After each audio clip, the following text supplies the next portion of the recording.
কামৰূপৰ সমাজ জীৱনৰ লগত জড়িত নিৰ্ভীক স্পষ্টবাদী সাংবাদিক ভলেন কলিতাৰ যোৱা নিশা মৃত্যু হয়। তেখেতৰ মৃত্যুত সমগ্ৰ দক্ষিণ কামৰূপ অঞ্চলত শোকৰ ছাপ পৰে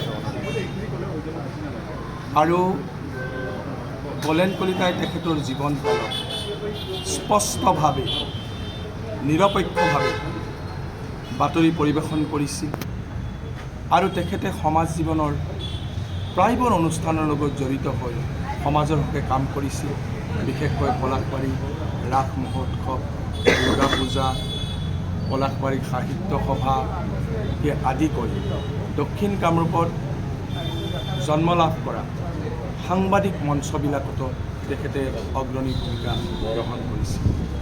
তেখেতৰ মৃত্যুত দক্ষিণ কামৰূপৰ লগতে সমগ্ৰ অসমৰ সমাজ জীৱনৰ এক বৃহৎ ক্ষতি হয় আৰু আমি ভগৱানৰ ওচৰত প্ৰাৰ্থনা জনাইছোঁ যে তেখেতৰ বিদেহী আত্মাৰ চিৰশান্তি লাভ কৰক আৰু তেখেতৰ পৰিয়ালবৰ্গকো আমি গভীৰ সমবেদনা জ্ঞাপন কৰিছোঁ।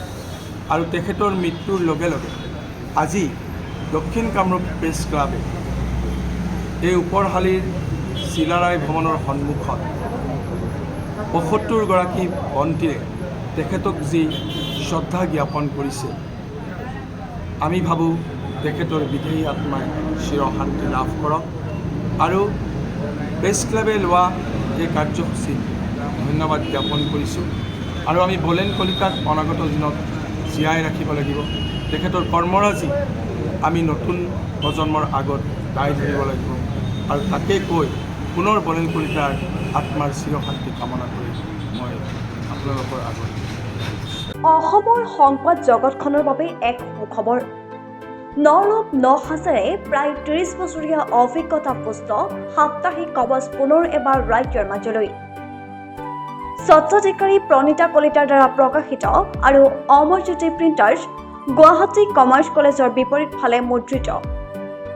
আমাৰ ঠিকনা মুখ্য কাৰ্যালয় অসম ফৰেষ্ট স্কুল, হৰি মন্দিৰ পথ, গুৱাহাটী আৰু অস্থায়ী কাৰ্যালয় কলিতা মাৰ্কেট, বিজয়নগৰ, কামৰূপ, অসম। মোবাইল নং 9435114666 আৰু 7024722813। Mail ID prabhati.ahom@gmail.com।